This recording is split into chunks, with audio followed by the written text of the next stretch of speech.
আমি আপোনালোকক দেখুৱাইছোঁ এটা পাখণ্ড, আৰু এই পাখণ্ডটোৰ নাম হৈছে অমৰজিৎ। অমৰজিতে বিগত 6 বছৰ ধৰি অমৰজিতৰ ঘৰত কাম কৰাকৈ থকা এগৰাকী কিশোৰীৰ সৈতে অতি ভয়ংকৰ কাণ্ড সংঘটিত কৰিলে, যাৰ বাবে কিশোৰীগৰাকী হৈ পৰিল অন্তঃসত্ত্বা। না না না না না এটা বিশ্বাস আমিও করি না, কারণ এটা বিশ্বাস করবার কথা না, এটা কোনো রকম বিশ্বাস করা যায় না। কারণ অমরজিৎ নামের মানুষে কোনোদিন এইরকমের কাম করতো না। তারা তো দুধে দুয়া ভাই, দুধে দুয়া মানুষে কেমনে এই কামটা করবো? এই কামটা যদি ওমর আহমেদ বা আমির উদ্দিন বা এইরকম কোনো মানুষে হইতো তাইলে 100 বার বিশ্বাস করা যাইতো ভাই। কারণ এইরকম কাম তো শুধুমাত্র মুসলমানে করে ভাই। কারণ অমরজিৎ নামের মানুষে বা অমর কুমার এইরকম মানুষে এই কাম কোনোদিনও করতো না ভাই। তারা দুধে দুয়া মানুষে কেমনে, তুলসী পাতার দুয়া মানুষ তারা কেমনে এই কামটা করবো ভাই? এটা আমি কোনো রকম বিশ্বাস করি না ভাই। ভাই হল আপনারা আজকের এই ভিডিওটা সর্বোচ্চ শেয়ার মারিয়া দিবাই, কারণ আমরা আগে থেকেও কই যে আতঙ্কবাদীর কোনো জাতি ধর্ম নাই, সন্ত্রাসবাদীর কোনো জাতি ধর্ম নহয়। এই কথাটো আমি আগতো কৈছিলোঁ, এতিয়াও কৈ আছোঁ।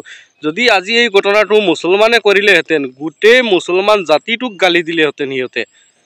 সেইকাৰণে আমি কওঁ যে সন্ত্ৰাসবাদীৰ কোনো জাতি ধৰ্ম নহয়। যিকোনো ধৰ্মত সন্ত্ৰাসবাদী থাকিব পাৰে, চুৰ ডাকাইত সকলো জাতি ধৰ্মত আছে, সেই বুলি কেৱল মুছলমানক গালি দিব নালাগে।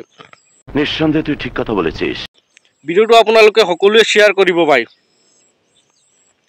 তো ভাই হল আপনারা ভিডিওটা সর্বোচ্চ শেয়ার করবাই, কারণ সন্ত্রাসবাদীর কোনো জাতি ধর্ম হয় না। সন্ত্রাসবাদী সব ধর্মত আসেন, হিন্দু ধর্মতো আসেন, মুসলমানও আসেন। সন্ত্রাসবাদীও ভাই। সন্ত্রাসবাদী একজনের দোষের কারণে গোটা জাতিরে গাইলেইতে নাই।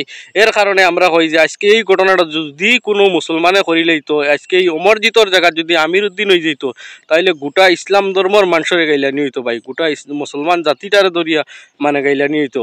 তো ভাই হল এর লাগে ভিডিওটা সর্বোচ্চ শেয়ার করিয়া দিবাই এবং সব মানুষের দেখার সুযোগ করিয়া দিবাই যে এই নরপিশাচ পাষণ্ডটায় যে কামটা করছে এটার ফাঁসি দিতে লাগে ভাই। এইরকম মানুষের যে কোনো ধর্মরই হোক, এইরকম মানুষের রাজপথ আনিয়া মানুষের সামনে উবা করা ইয়া ফাঁসি দিতে লাগে। দেখুন 12 বছরিয়া একটা নাবালিক মেয়েরে 6 মাস থেকে দর্শন করিয়া খিতা করছে, 4 মাসের প্রেগনেন্ট করি লাইছে ভাই। বহুত বড় এই নরপিশাচটা, এটার ভাই ফাঁসি চাই আমরা। আর আমরা এই ভিডিওটা সর্বোচ্চ শেয়ার করতাম ওখানোর লাগে যে খালি মুসলমান অপরাধী না, আজকে মুসলমানে যদি এই কামটা করতো ভাই, এখন মিডিয়া তুড়পাড় হুলস্থুল লাগি গেল হয়। গোটা জাতি ধর্মর যে কোনো জায়গাত মুসলমান ফাঁকা ভাই মারা হইলো, খালি অত্যাচার করা হইলে মুসলমানের উপরে। তারার তো আর কোনো খাম নাই ভাই, খালি শুধুমাত্র মুসলমান বাংলাদেশি মুসলমানে গরু খারাপ মিয়া এই মুসলমানক খেদাও, এই খাম ছাড়া আর কিছু তারা চৌকে দেখুন না। খালি মুসলমান দোষী কইতে কইতে মুসলমানের গণ। আর খালি নিউজও এখন দেখো তারার মানে এগু বাড়িয়ে আইছে যখন, তারা এখন খুব চুপ আছে। এর লাগে ভিডিওটা আপনারা খুব শেয়ার করবে ভাই, যে অপরাধী সব জাতি ধর্মত আছেন এই জিনিসটা আপনারা দেখাইয়া দিবাই। আর ভিডিওটা খুব বেশি শেয়ার করবে ভাই।